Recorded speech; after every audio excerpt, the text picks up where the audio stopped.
why drinking is critical to your business success. Let me share with you why that is.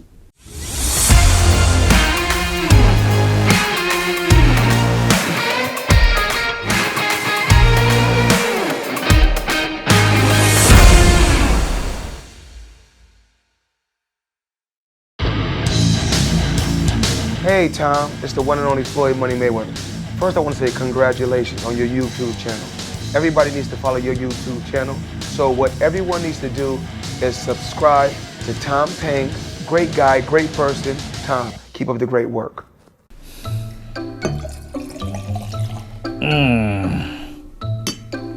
Okay. Why drinking is so important in business?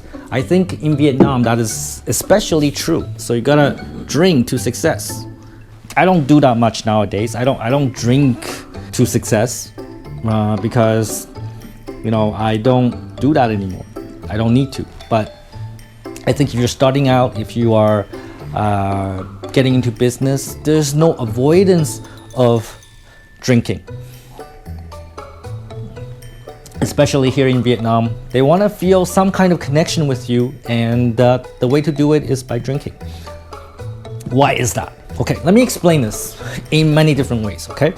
Before you go meet an important customer, you gotta drink with them. So you start preparing yourself, you start thinking about what you're gonna drink, how much you're gonna drink, you think strategically, you bring your friends, you bring your colleagues that can drink, right?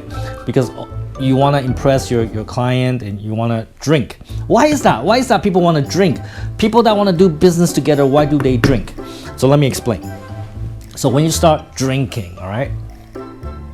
When you start drinking, what actually happens is that everybody's IQ level goes down.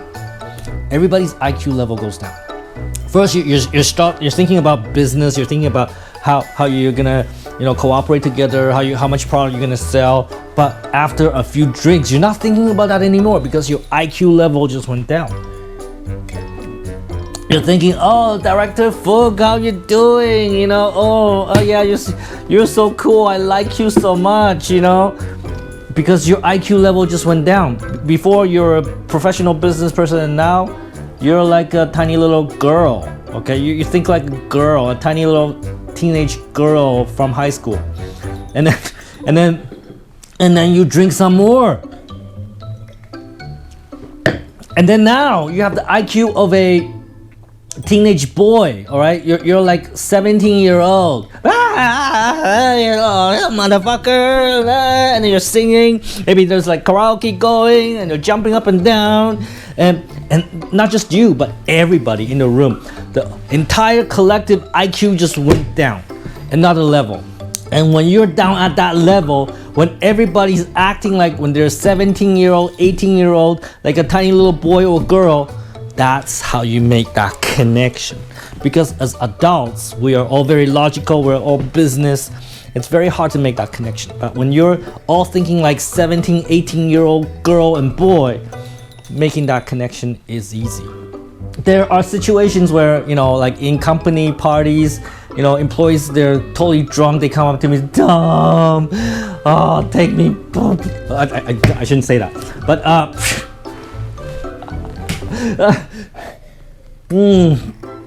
but what I'm saying is that when you get the entire room, the collective IQ down, that's when people connect. And I can tell you so many stories about it. So for example, there's an e-commerce association director that I really want to connect with, because I think, together we can help so many businesses build their e-commerce and, help them digitally transform. I wanted to meet this director. Eventually, I did meet the director and we went to the restaurant. So I ordered 3 bottles of wine, 3 bottles of wine, and we drank and drank and drank. And literally at the end of that meeting, I was like, oh, I love you so much. And he was like, I love you so much. We were hugging each other. And this guy is a little bit chubby, all right? He's a little bit fat. And but I was like hugging him, I love you so much. And he was like the same. But from there, we have really good rapport. And from there, we cooperate on many, many things. And that's how you build partnership. That's how you build relationships sometimes. You gotta drink and lower everybody's IQ so you can connect on some level. And when you are sober, you can connect on a business level. There's another reason why people drink. It's a more sinister reason. Let me take a sip. When I was working for this data security company back in, I forgot what year, maybe 2011, 2012 maybe, yeah, around that time. We had this problem with one of our outsourcing partners, right? Our outsourcing partner at the time was totally uncooperative. They're fucking idiots. Like, they're destroying their own success. Like, actually, we had a really good team in that company, but the CEO of the outsourcing partner, he was a total fucking moron, right? He was like destroying everything because he feels that there's some kind of hostility between me and him and our company and their company, and he just want to fight. The Vietnamese spirit, want to fight, right? But there's nothing to fight about because things are actually going really, really well, and we want to expand the partnership. But he just want to fight. He feels that somehow that we are not good to him or we're not fair to him, so he want to fight. So my company said, Tom, I want you to go drink with this guy and like get information from him. I want to know how he thinks. I don't know why my former company always sent me on drinking missions. Is it because I can really drink? I don't think so. I don't actually drink that well, but I'm not really good with alcohol, but I can drink more than most people, but you know, I have certain limits too, right? But anyways, my company like to send me on these crazy missions to drink with people and then get their secrets. That's what I did. I went there and I drink with him, but it was a very angry drinking because he was trying to get secrets from me and I was trying to get secrets from him. So we ordered bottles and bottles and bottles and bottles of wine, and then we drink, and then I was like trying to get information out of him, he's trying to get information out of me. So all throughout the drinking sessions, we were actually still awake. It was just like our IQ did not lower, our IQ did not go down. We're just trying to get information from the other guy, right? Let me take a sip.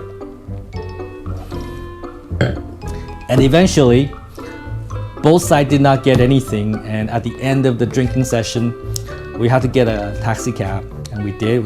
We called it a taxi cab. The taxi came. And then we start throwing up everywhere, in the road, in the taxi, everywhere, man. Oh, it was total disaster. I mean, it was humiliating. Thankfully, nobody took a picture of what happened there, but it was totally humiliating for him and for me. Like that we did this, and you know, we're trying to get information from each other, and the way to do it is by like making the other person drink, right? So like drinking has a lot of usage in business, and this is a tool. This is another tool that you can take advantage of. Salespeople need to know how to drink. It's a necessary skill.